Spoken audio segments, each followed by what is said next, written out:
Place the patient in the left lateral decubitus position, and I auscultated her tricuspid and mitral valve with the bell of the stethoscope. Then I would place the patient in a sitting position. I would have her lean forward, exhale, and hold a deep breath. So if you exhale, hold a deep breath, and I would auscultate the apex along the sternal border with the diaphragm on each side. Okay. Now we're on to the peripheral vascular assessment, and I'm going to auscultate bilaterally and listen for bruits in the carotid, the renal, the iliac, the femoral arteries. I would listen for bruits in all of those areas, and there was no bruits heard. Then I would auscultate in the for bruits in the abdominal aortic artery, as same. I would then palpate the carotid arteries on both sides bilaterally. I would palpate the radial and the femoral arteries bilaterally in the femoral. Okay. I would then palpate the radial and femoral pulse unilaterally, simultaneously, and I am checking for a pulse lag, and there is no pulse lag noted. I would palpate the abdominal for an abdominal aortic aneurysm. Does that feel tender, ma'am? No, ma'am. I palpate for the abdominal aneurysm around the heart, and there's no bulge or tenderness noted. A note for peripheral edema. So I would check for peripheral edema in the extremities. I would look for hair growth, which is equal in capillary refill. And I would do this with her upper peripheral extremities as well. So I'm looking bilaterally upper and lower extremities, and there's no edema noted. Even hair growth, and the capillary refill is quick within normal limits on her nail beds and her feet.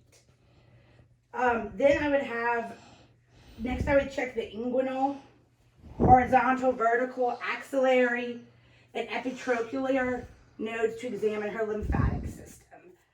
So I would check all her lymph system throughout the peripheral extremities in the body. Okay, so next I'm going to do the abdominal examination. And if I can have you lay down, ma'am. So with the abdominal exam, I'm going to inspect, then I'm going to auscultate. So I would inspect her abdomen. Then I would percuss, looking for dullness, tympany, and I can see the borders of her liver and internal organs. And then I'm going to palpate, looking for any abnormalities, and everything seems to be within normal limits. And then I would auscultate her abdomen, listening for bowel sounds in all four quadrants. Okay. Okay, you can sit up. Then I would perform a rectal, urogenital, and pelvic exam if appropriate, depending on the patient and the situation. I'm going to assess her gross and overall neurologic status. And at the beginning of the assessment, we said she is alert, oriented. She seems appropriate. I'm going to inspect her upper and lower extremities for bulk or atrophy. I'm going to evaluate her muscle tone and strength. Can you pull your arms out? Okay, and then I'm going to push against your arms, okay? Pull them up like this. Pull them to you. And I'm going to pull out. Let me pull. Okay. Do the same with your legs. And I'm going to push and pull, okay? I'm going to, that's evaluating also her muscle tone, her strength of her upper and lower extremities. Then I would test her deep tendon reflexes. her biceps, her triceps, her brachioradialis, patellar, Achilles, and reflexes. I would have a, and to test her reflexes, and I would also do that on her plantar responses as well. I'm going to test her finger movements. I'm going to put my finger, can you put your finger on your nose and bring it to me? Okay. I'm going to assess her casual and tandem gait. If you don't mind walking for me. Okay, you can sit back down.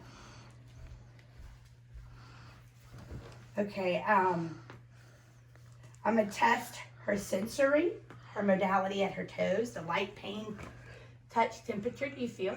Here, here. Okay, that's within normal limits. I'm going to inspect and palpate her C-cervical spine, her paracervical, and her trapezius muscles bilaterally. I'm going to evaluate forward flexion, extension, rotation, lateral bending. Can you stand up? Can you rotate? Bend? Okay, within normal limits. I'm going to inspect and palpate the thoracic and lumbar spine, which is what I just did, basically.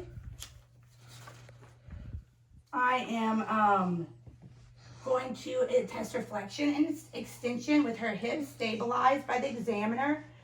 So if you can stand up, and can you bend to the left, to the right? That's within normal limits. Okay, thank you. I'm going to inspect and palpate her shoulders. Okay, her shoulders, and I'm going to inspect them.